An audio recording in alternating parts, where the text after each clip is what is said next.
People love to hate politicians, but there is so much potential for good to be done in our state houses and on Capitol Hill because we know there's evil.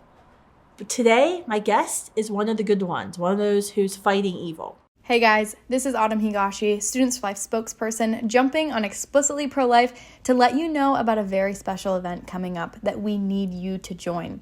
This Valentine's Day, we are asking the Walgreens CEO to love them both, the mother and the child, and to stop distributing chemical abortion pills.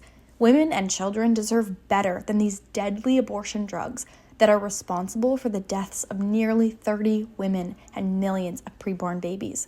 So, I'm asking you to please visit studentsforlife.org/abortion cartel to get more information about joining our February 14th protest online or in person, and see about hosting your own local pharmacy protest on March 4th. We cannot let our pharmacies become abortion facilities. Thank you.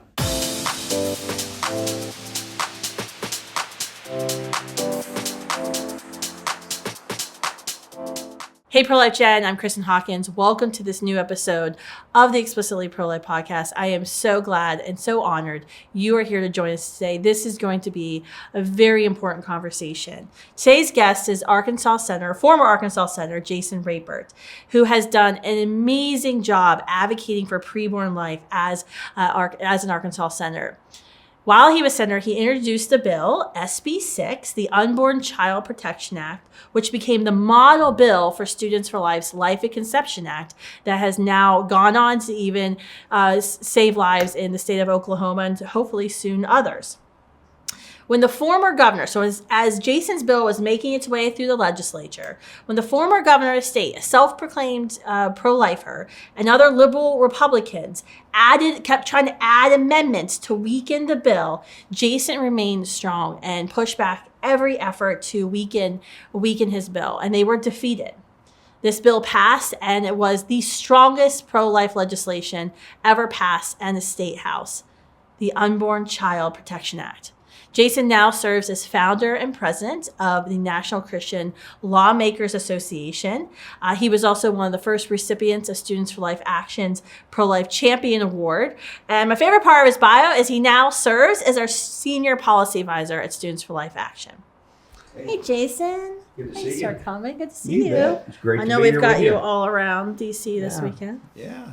Well, it's exciting to be here. I mean, 50 years since Roe v. Wade, and you and I get to experience the fact that finally what they said could not be done has been done. Mm-hmm. Roe has been overturned. And so I was here with you just briefly after that. That's right. Last year. June 24th. It was very exciting. A lot's happened, but we still have a lot of work to do. That's right. That's why we're here. We are filming this episode right now at the Washington, D.C. Omni Shoreham as we prepare for the annual Pro-Life March, the National Pro-Life Summit. So it's exciting to have you here in person, not just on the phone or on Zoom. Right. But for people who have never heard of Senator Jason Rapert, what you did in Arkansas, which, hopefully everybody has heard about the Unborn Child Protection Act. Can you tell us your why? What convicted you, especially with everything that went on when you tried to pass that bill? The pro-life governor of the state saying it's impossible. We have to add these exceptions to the bill. What convicts you to remain strong? Because you faced a lot in your political career. Well, I had actually Titus, who's with Students for Life, asked me last night. He said, what compelled you to run? I was 38 years old when I got elected in 2010. I'd never run for office before at any time. And so to kind of put a real perspective on that, I was like a lot of people in America. I was raising my family. We had 2 young daughters, running my business in Conway, Arkansas, and that was my life. Mm-hmm. I was also ordained to preach, Kristan, and so I was leading teams to Ghana, West Africa, and doing humanitarian work. I led 8 teams over there. Mm-hmm. And it's just, you do what you can to help humanity. And I began to have people say, Jason, would you run for office? Mm-hmm. And I told them all the reasons why that I had things going on, I couldn't do it. And I began to pray about it. And that's an important part of who I am. Sometimes people don't talk about that, Kristan, But honestly, I prayed about it. And very clearly to me, there's been a couple times in my life where I felt that God clearly directed me to do something. And I got an answer just like you're talking with me. And that answer was, Jason, why aren't you sacrificing to serve at home at the same level that you've been sacrificing to serve overseas now that your country is in trouble? I resigned from Merrill Lynch. I worked had a very good opportunity. Resigned from Merrill Lynch, walked away with the shoes on my feet, the shirt on my back, opened my own business and ran for office. Became the first Republican since the Civil War to win in that district. Arkansas was a staunchly Democrat state. To get to that, I the other day, I've just finished 12 years in the Arkansas Senate. I won 4 general elections, and on my push card, that I had about what I'm going to stand for, I wanted to do what I could to abolish abortion. And so in 2011, I ran the heartbeat bill, and it had never been passed anywhere. The Democrats killed it. In 2012, we took over the majority. In 2013, I ran the heartbeat bill again, and we passed it. The Democrat governor vetoed it. We don't have time today to go into that. That's a wonderful story. But he vetoed it. I then overrode the veto, okay? And on March the 6th of 2013, after we passed that bill and overrode the veto, a gentleman told me, he said, you realize what you've done? And I said, well, we finally passed a good pro-life law. And he said, no, you passed the strongest pro-life law since Roe v. Wade up to that time. Well, now heartbeat bills have been passed around the country, including Texas, my friend Senator Brian Hughes down there, all of that. Then we get to the Unborn Child Protection Act. And what we did in 2019 is we passed one of the early trigger bills. And it basically said at the very moment that Roe v. Wade might be overturned, that we ban all abortion in the state of Arkansas except to save the life of a mother in a medical emergency. And as you say, a lot of people want to do exceptions. But I gave you a window there of my faith. The Bible says in Proverbs chapter 6, 16 through 19, that God actually hates 6 things, and yea, 7 are an abomination. A lot of people don't remember this verse. He actually tells you what he hates. And one of those things that he hates are hands that shed innocent blood. When I take a look at what my world and the world that my children are growing up in, that our grandchildren are going to grow up in, I'm not happy, nor I am at peace to live in a nation that has allowed over 60 million little babies to be killed. In a nation that is hypersensitive about abuse to little kittens or puppies, which, by the way, we love animals and have a lot of them at my farm in Arkansas. I don't understand the hypocrisy that you will jail someone for hurting a little kitten or a puppy, but it's okay to kill a baby up until birth. And now some states, they're saying even after birth that you could allow that baby to die. Democrats here in D.C. just voted to allow infanticide.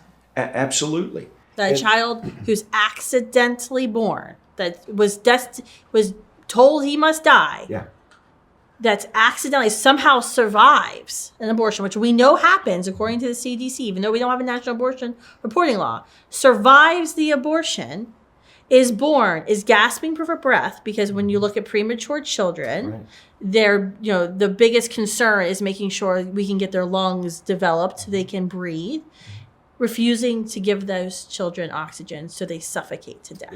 That's what nearly every single Democrat lined up to vote for.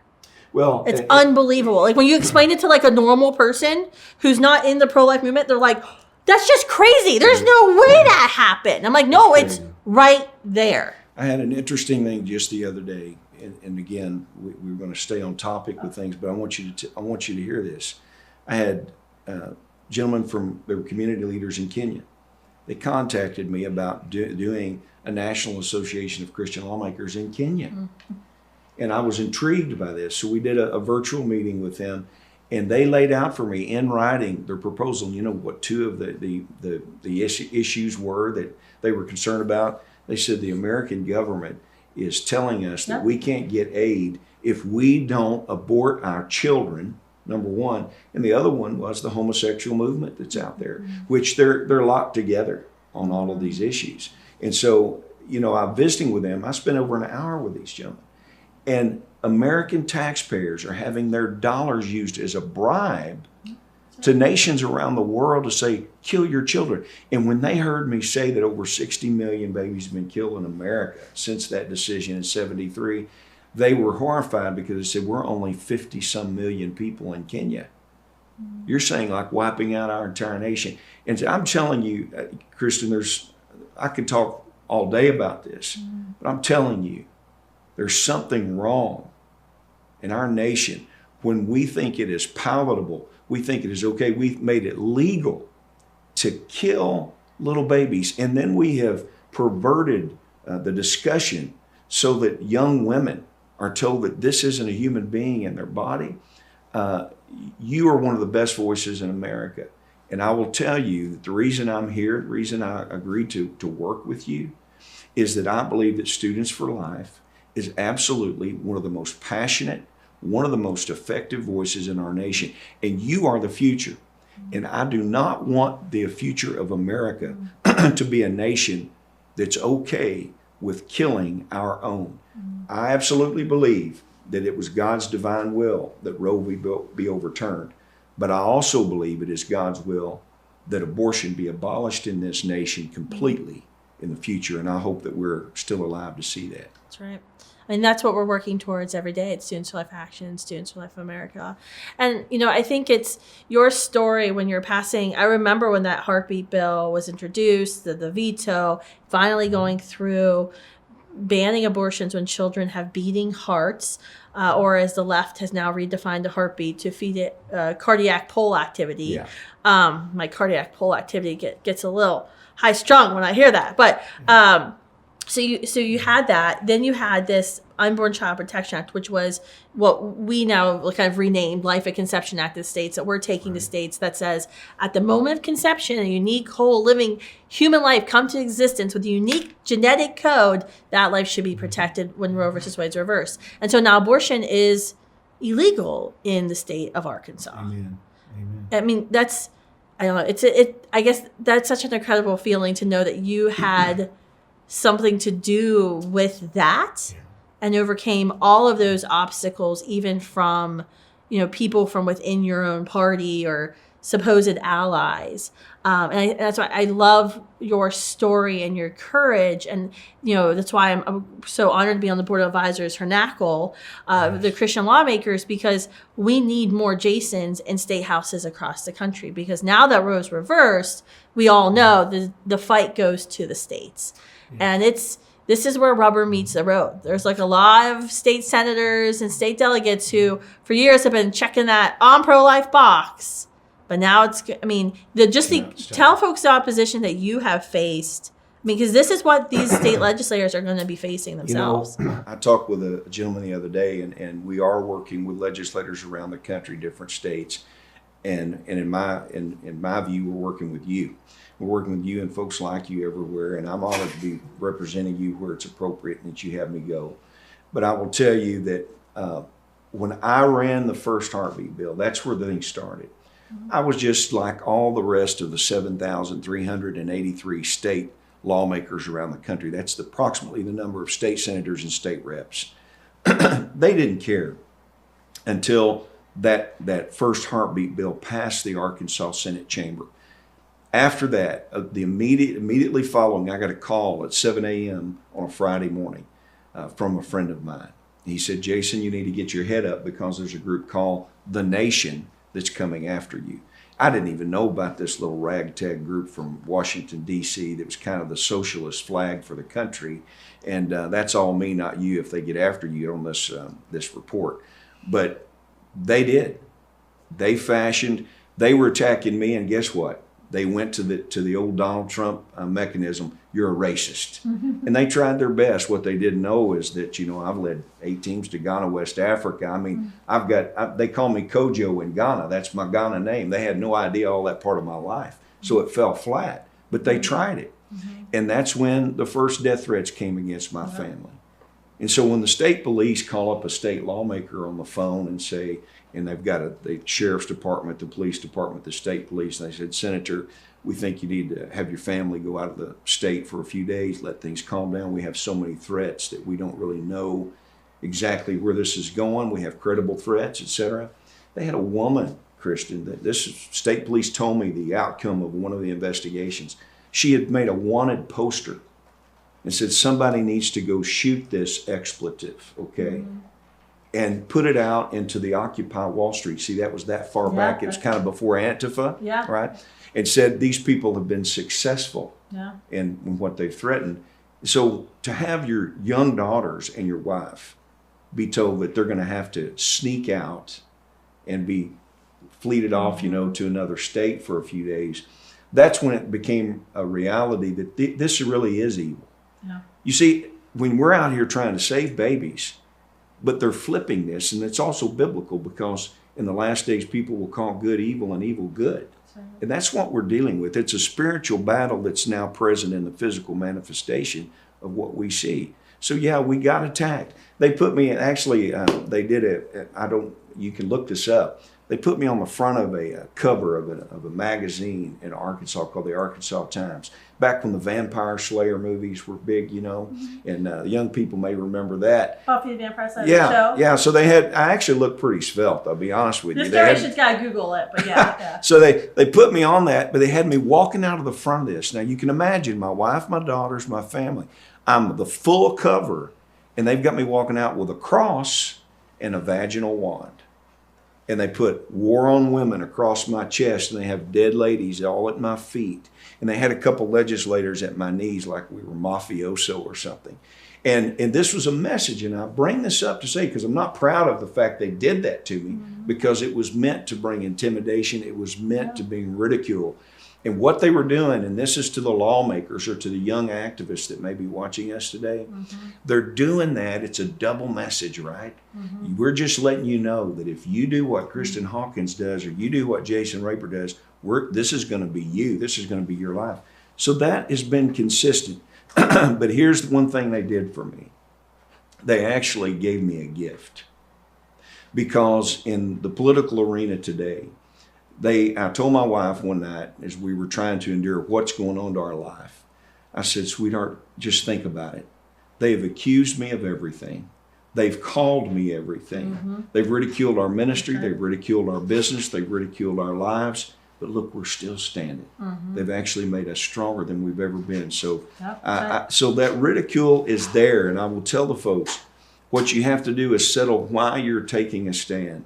And I will close this comment for you by saying this. The Unborn Child Protection Act ended up ending abortion in my state.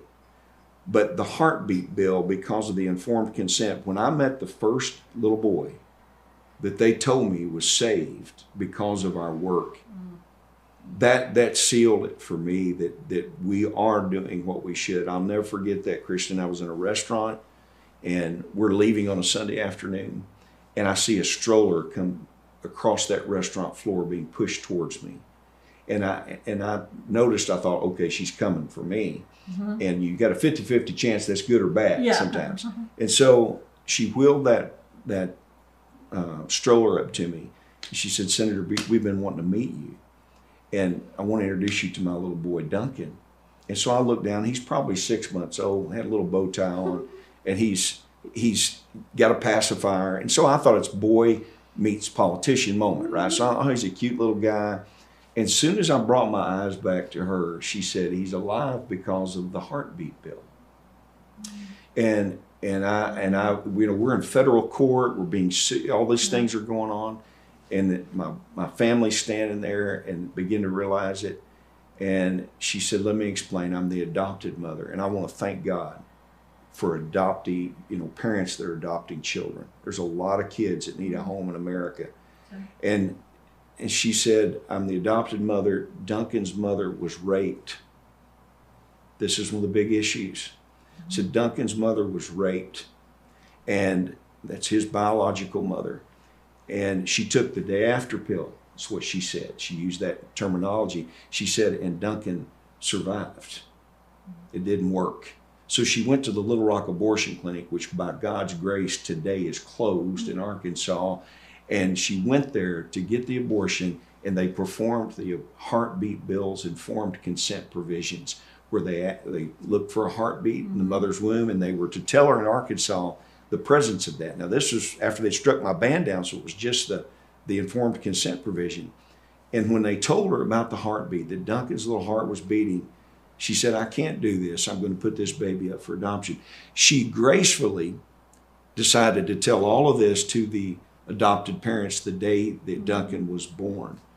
And so what I'm telling the Students for Life, and what I'm telling the country, and especially our lawmakers through the National Association of Christian Lawmakers, is that what you're doing has the ability to change lives. I've seen this little boy play t-ball now, Kristan. I've got to watch him before his church accepting Jesus as his Savior. I've got to see, and so to tell me, any governor, any president, Joe Biden, he says he's Catholic, but he does not abide by Catholic doctrine. And for him to say that little boy or any other little boy or girl's life does not matter, it is truly a sinful matter to me. And it's one of the things that I can't understand, because this little boy, though a crime was committed, his life matters, and his mom, I would love to hug her neck if I ever got to meet her, because that's courage. I've had women walk up to me, Kristan, and tell me they were that mother, and tell me that they went through that and that they have suffered because of the abortion that they had. It's not Jason Rapert saying these things. I'm telling you what has been told to me, and I've seen the difference. But June the 24th, when we were at our meeting and that announcement came at our NACL meeting, I was in the room with Janet Porter, our friend. I was in the room with Senator Hughes and many of the pro-life advocates around. Alan Parker was there, all of those folks that we know as part of our world. And it was amazing to see. And I knew that suddenly the heartbeat bill that they had been so focused on, that's not what ended abortion in Arkansas. It was that trigger bill that went into place. And now we've seen it happen and do good things in other states. And I am proud of what you're doing, because we need to ban abortion in every state in the country. And I believe it's the righteous approach. I believe it is the approach of the future. And until we deal with this in our country, there's always going to be something wrong in our nation. That's right. Let me ask you the hard question then. So your bill, and the reason you took so much flack in Arkansas, wasn't that you just said, ban abortion. It was that you refused to put exceptions into the bill, exceptions to allow children who've been conceived through sexual assault, through rape or incest, to be aborted simply because of their parentage. But you held strong. This is an issue that is hotly debated in the pro-life movement. It's not that there are differing opinions, or that some pro-lifers feel like children who've been conceived and raped don't have value. I've never met a pro-lifer who'd say that. But there's a discussion and a debate within the pro-life movement that, we really, in order to seek the greatest amount of good right now in this post-Roe America, to pass as many state laws as possible, we need to just seed that ground and introduce all of our bills with rape and exemptions. I mean, obviously, every pro-life bill that is introduced always has an exemption for the life of the mother, right? That's not, I don't even like to call that an exemption, because at that point, it's not even considered like a direct abortion, right? A direct abortion is an intentional killing, intentional ending of life. But we were talking about a rape and incest exemption. We don't author our bills, or when we're working with state legislators who are part of NACL to introduce legislation, like in Oklahoma, I've got one in Wyoming right now, we're working on, we don't introduce that legislation with exemptions. It doesn't mean the legislators may not cave and add it in, and we could still obviously support that legislation because it would save lives. But the argument that I have been making and that you have been making is, why would you start that discussion off seeding the ground? Because interestingly, Students for Life's Dimitri Institute for Pro-Life Advancement, we just released our new 2024 youth poll. So we do Gen Z, Gen Y, 18 to 34-year-old voters on abortion. Specifically, I asked this question this year of, would you support and vote for a politician who, only would vote for exceptions right? Only allow abortion in the 3 notable exceptions. And it was 32% said, yes, I would vote for a politician who only did that. Then we said, would you vote for a politician who only would allow one exemption, which is the life of the mother, which I would say is an exemption, but only for life of the mother? 30%. It was only a 2% difference. So it wasn't a make or break. I mean, it's, you know, talking about, for example, here in D.C., the 15-week bill was introduced. Mm-hmm. And I was kind of like, oh, okay, but, you know, we could do better. Right. Like a heartbeat and 15-week actually poll the same. And to be honest with you, it doesn't matter what abortion ban, gestational ban you introduce, you're going to get the same amount of hate. So you might as well say what you want as opposed to like conceding and with yourself. Yeah. What do you say when you meet a lawmaker who's going to introduce a pro-life law but says, you know, Jason, the party leadership, if I want to be chairman of that committee, I've got to, you know, they said I got to include a rape exemption into that law. What's your response to that? Well, first of all, be the leader. When you man up. When you empower, yes, okay. Man up, saddle up, whatever you want to say. I went through all this. Kristan, I remember when I introduced the heartbeat bill, having pro-life leaders sit down with me. We're a little controversial here, but I don't know if you want to name names, but you don't have to do that. Just pro-life leaders. I won't. Pro-life leaders, some there, that with national organizations, and sit down with me and look, I went out and fought. I was the first Republican since the Civil War to win my district, okay?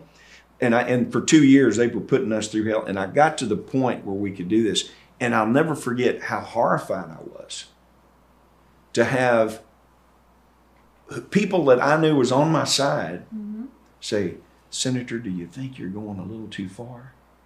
And I said, I thought the goal was to abolish abortion, that we're going to stop abortion. What do you mean going too far? You've been doing it your way since 1973 and you've got nothing done. And then now that we're here, I said, let me tell you something. I'm always going to support you, and I do. I support the small bills, the middle bills, the big bills. This is why that trigger bill. That was the wisdom of God, by the way. Because that trigger, and what happened, Kristan, is Governor Asa Hutchinson that signed the bill, who is now, unfortunately, and look, I love Asa as an individual. I love him. But for him to say that he regrets that and he wishes that he had had exceptions, I think it's wrong. Because let me tell you something, any lawmaker that empowers that abortionist, you're just as guilty as if you had the scalpel in your hand and you're cutting the throat and tearing the limbs off of those babies just like the abortionists. And don't you hide behind it and say, no, that's not me. When you enable and create the environment to do it, it is just as if you have taken that knife in your own hand. And you'll be just as accountable and guilty before God when you stand before him as the person that was in there. And so when I hear that excuse, first of all, I was a Republican, okay? The Arkansas GOP platform says our principles, faith in Almighty God, number one. Number two, the sanctity of life. So don't run under the banner of a Republican claiming you're pro-life if you're going to always undermine that principle. And let's just face it, we've gone now nearly 50 years and look where we're at. Mm-hmm. It's time for folks that get up with a real conviction, a conviction that we're going to be honest before God and man and humanity and do what is right. And when that lawmaker is sitting there, when every time you cede an exception, you are playing God. And you are the one that's creating an environment by which these babies will continue to die. Now, they'll hide from that and they get mad. They've gotten mad at me. That's okay. Because, you know, even after the trigger bill, before the Dobbs decision, I tried to run it and flip the trigger in Arkansas. And they fought me. And it unmasked a lot of people in our party. They're only pro-life when it suits them to get a vote. But when it came down to really making the difference to flip the trigger even before Dobbs, they balked on that. And it showed us a problem out there. And so, Kristan, I think about this and think about the reality that little Duncan that I met, or any of these little girls and boys across the country, the lawmakers enable either the killing of those children or the protection of those children. And I will tell you this, I don't want any lawmaker that in any authority that doesn't realize the sanctity of life. Those are very dangerous people, because they'll take your freedoms from you. They will take your liberties from you. Mm-hmm. If they will let a baby be killed, they will endanger your freedoms across the board in any number of things. And so what I encourage the lawmakers to do, and our young activists that are out there, is to know what you're standing for and quit continuing to play God at different levels by making excuses for exceptions that lead to the killing of these little babies. That's absolutely right. I mean, I find it so interesting, because it's this thing of, I was doing this interview with one of the top historians in the kind of the abortion sphere. She's not pro-life, but she studies pro-life organizations and the movement. And it was funny because she had asked me this question. I probably should have answered it better, because I would have come out better, looking better, more smart in her book, I guess. But it was, in 2019, when Students for Life went to Alabama to kind of defend that pro-life law that they had passed that did not include rape exceptions. The lawmakers came under attack. Had we had this meeting to make it this priority, that we were no longer as a movement going to accept, just right off the bat, writing off the lives of children conceived through sexual assault. And it was funny, because I was like, we didn't really have a plan. We saw the lawmakers coming under attack, and we realized we've got to go and defend them. We have to bring children who were conceived in sexual assault, who are now adults. We need to bring women who were victims of sexual assault, who survived sexual assault, out to speak, in favor of this bill. But it was just something that this generation believes. And I think it's part of a product of, we have a very strong pro-life platform in the Republican Party. And so I almost feel like it's a generational shift that's happened, where the older pro-lifer leaders remember a non-pro-life GOP. And so I almost feel like it's that scarcity complex. Right. Of operating under thank you, sir, for giving us this one pro-life bill. And yes, let's put in all these exceptions to make it easier for you when they attack you or whatever, which it's not. They're still going to attack you regardless of whether or not put exceptions in. Where we've grown up, our generation has grown up with a very strong pro-life GOP. So the question is, why would you do that? And I think that's a good thing, that we've seen this generational shift. Yeah. But it's I don't know. I would like to think it was this smart strategic decision we made, but it was just, this is what we believe. I think it's also been science. Yeah. Because, we've got a generation that's now grown up seeing a picture of their little brother or sister on the refrigerator, talking about that, and they've grown into humanity. I think science has helped us realize the humanity of these babies, because you see these pictures, the ultrasounds, and it's something they can't deny. Well, I will tell you that the future of the country right now, we have to have a cleansing of the soul, so to speak. There's a tremendous amount of blood on the hands of the American government right now. It has been brought upon us through the federal judiciary, because we never voted abortion on demand like this. It came from the judicial activism. And I don't know if I'm supposed to say or not. I guess you can cut it out if I am. But I want to tell you, for those people that don't like Donald Trump, and not everything that Donald Trump has ever said do I stand up and agree with, because of the way he says it. Yeah. But I will tell you that it was divine that he appointed. It was divine that he appointed those judges. Right. Because without those judges, this decision would not have been made. And so I urge the people that may see this, or the lawmakers, number one, reach out to all of us. Reach out to Students for Life. Reach out to me. At the NACL, Kristan, we feel so strongly about this. You cannot be a member of the organization without signing a pledge that includes the protection of life from conception. We actually put it in writing. And I think maybe that we need to push that on out as a bit of a litmus test, so to speak, to say, are you really strong enough that you would sign? Yep. And we really have done that because we need to deal with this issue. I believe that when America abolishes abortion, it will be as fundamental and changing to the soul of this nation as the abolishment of slavery was in the 1800s. And I will say to you that I believe that many of our other symptoms in the country will be cured when we stop killing our little babies. And problem with civility in America, the way we speak to each other, what do you expect when you're killing the most innocent amongst us in the country? And this is now in the decision of the 50 states. And in some locales, they're making decisions regarding the cities and the counties about what they feel. I believe that the core of this nation wants to protect innocent life.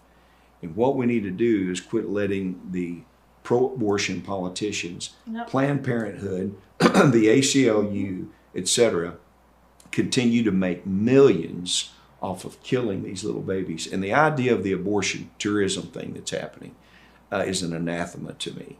They're literally helping people take a trip and spend a few days so you can come and kill your baby.